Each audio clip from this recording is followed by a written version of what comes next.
the Lakers have options.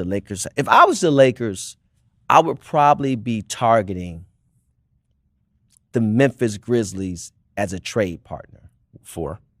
Jaren Jackson. Yeah. That'd be a great fit. I would. For whom? Well, that's the thing.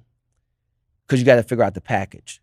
But some way, somehow, I would be trying to get Jaren Jackson, maybe get back Gigi Jackson, Jackson and Jackson Associates. Jackie Jackson. I'm the oldest Jackson. And Tito Jackson. The swingin'est Jackson. And Marlon Jackson. The dancing'est Jackson. And Michael Jackson. The skinniest Jackson. And Randy Jackson. The cutest Jackson. Because he's a young player that you can develop, got good size, can shoot the ball. But I think if you're building around Luka going forward, which they are,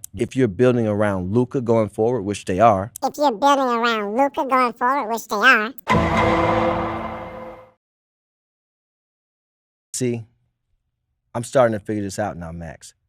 I think you're doing this shit on purpose. I'm setting you up. I really do. And the reason why you do that is because you know through our previous history that I cannot lie.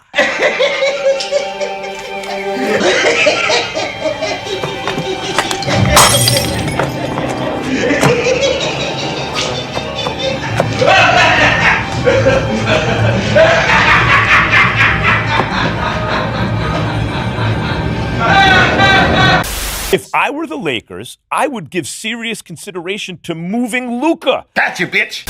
A great friend of mine brought this to my attention recently, and shout out to Kermuse. The whole trade Austin Reeves for Jaren Jackson, who we all know eventually got traded to the Utah Jazz, was just a smokescreen. What Rich Paul was really saying is, trade Luka. Look, listen. On January 12th, Rich Paul started a whole bunch of bullshit when he suggested they trade Reeves for Jaren Jackson. Now, what Rich Paul really did was set it up so it could look like trading Luka was Max's idea, but anyone with common sense can deduce that he was speaking directly for Rich Paul, who's a mouthpiece for LeBron. Just think about it. January 12th, he says trade Reeves for Jaren Jackson and Gigi Jackson. 2 days later on the podcast, 2 days later now, they talk about it again because you know it caused waves. When Rich Paul said that, people went apeshit. So 2 days later, he addressed it. And then Max Kellerman brings up, oh, maybe they should trade Luka. You can get 3X for Luka. You think that was just a coincidence? Rich Paul and Max Kellerman, they think they're slick. They think we don't notice. 2 days? Within 2 days, it goes from Reeves to Luka. That's what it was meant to be. That's how it was meant. It was all calculated. It's not a very well kept secret that LeBron is leaving the Lakers this offseason. That's because the Lakers moved on from him and they chose Luka over him. LeBron didn't want 80 to get traded. He didn't want to play with Luka. Max Kellerman and Rich Paul are using this podcast to play mind games with people. They are banking on the fact that we're all stupid. Well, in the case of LeBron fans, they are stupid. They don't use critical thinking. They are literally the worst thing to ever happen to basketball discourse. LeBron fans are Max Kellerman and Rich Paul's target audience. They talk about a variety of topics on their podcast, but the entire point of that podcast is to push Klutch propaganda. To me, KD and the Warriors got together at a certain point and said, we can't get by LeBron. Get him banned. Get him banned. We don't do that here. Oh, now I'm pissed. Because the Warriors really couldn't. They could only do it when Kyrie and Kevin Love got hurt. And KD is like, yeah, I can't do it either. Who the fuck does Max Kellerman think LeBron is? To just so casually act like LeBron wasn't already on a super team is absolutely hilarious. Kyrie was already a 2-time All-Star and Rookie of the Year before LeBron. Kevin Love was a 3-time All-Star, a top 6 MVP candidate, and most improved player before LeBron. To just casually say, oh, the Warriors couldn't get by LeBron, like LeBron wasn't on a stacked roster is fucking hilarious. And again, who the fuck is LeBron? Why do these clutch plants in the media act like LeBron has MJ's or even Kobe's playoff pedigree? Beating LeBron isn't some tough task in the playoffs. Plenty of players have done it. We've seen LeBron get embarrassed in the playoffs at least 10 times in his career. So NBA champions once again, their 4th title in 9 years. And the Orlando Magic have defeated the Cleveland Cavaliers in 6, and they are headed to the finals for the first time since 19. Advance to the conference finals, and LeBron James' season is over. Is his career in Cleveland over?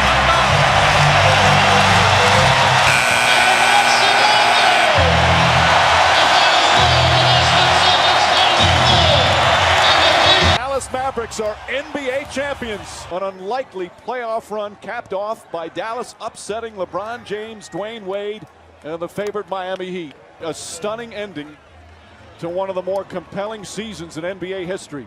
A championship or failure, according to most people, including the Miami Heat players. All 4 victories in the finals by 15 or more for the teams and the coaching. San Antonio is back on top once again. The Spurs are the 2014 NBA champions. One of the great playoff runs of all time is complete.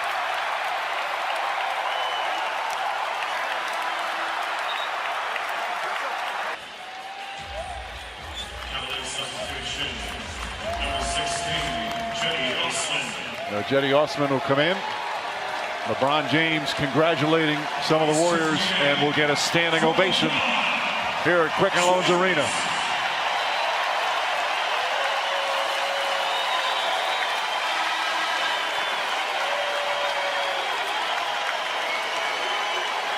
There's the buzzer. There's a new dynasty in the NBA.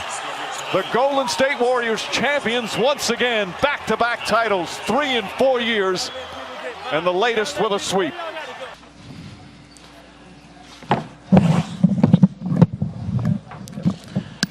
Well, first question, Joe on the left side, second row. Joe Varden, Cleveland.com. LeBron, we're just learning about your hand injury. And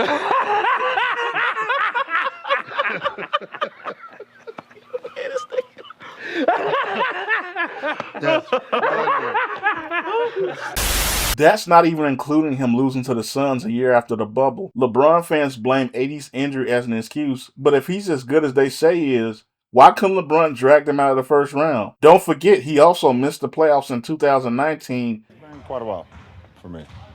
It's been quite a while for me that I've been under 500 going into the All-Star break. I don't remember the last time. So, you know, my level of intensity has to be, unfortunately for me, because I don't like to do it at such an early time. I'm a little bit different.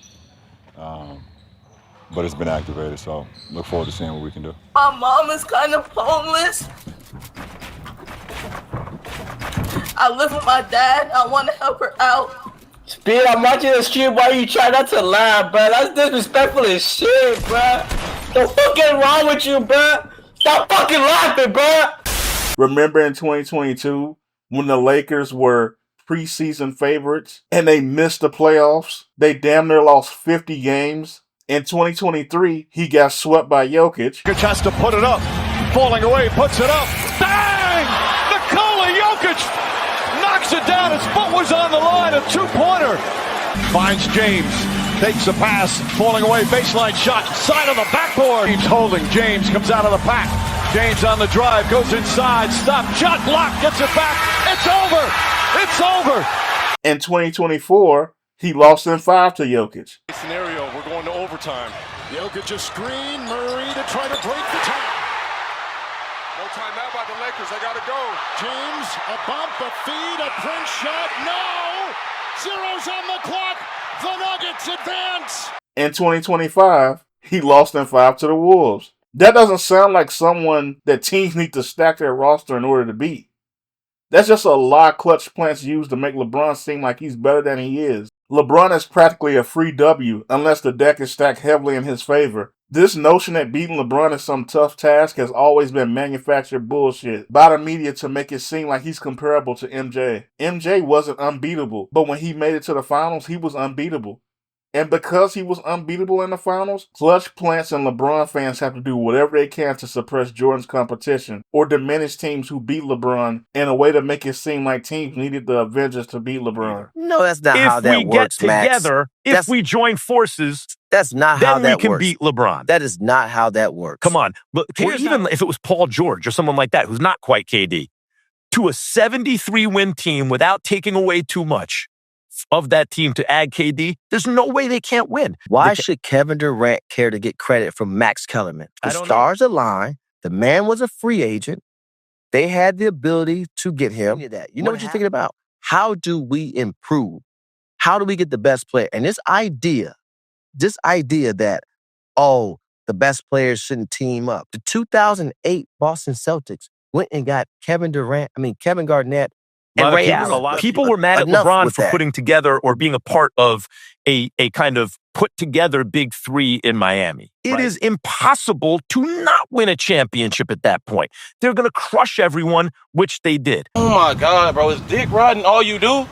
No, I'm saying you literally got that nigga dick in your mouth right now. I see it. You notice how Rich Paul sounds really level-headed? He's making a lot of sense. The problem is, it's an act. We know he agrees 100% with what Max Kellerman is saying. Max is echoing what Rich Paul thinks. Paul is just playing devil's advocate in order to appear objective when we know this podcast is full of Klutch-terior motives. Max looks crazy and Rich Paul sounds like the voice of reason. It's all calculated and I see right through it. People with an IQ above room temperature can read in between the lines. Max is bought by Klutch and he's a mouthpiece for Rich Paul. Rich Paul is being the opposing voice because they've seen how the formula works with Skip Bayless, Stephen A. Smith, Shannon Sharp, etc. I know everything Rich Paul is saying is disingenuous because in the past he's made excuse after excuse for LeBron. But now he's pretending to be objective here. I see right through it. They're playing mind games with listeners and I'm going to call it out. Max Kellerman is doing what the media always does and diminishes KD for going to the Warriors. I hope you liked this video. If you watched that podcast, please be sure to tell me in the comments some things you've noticed as well.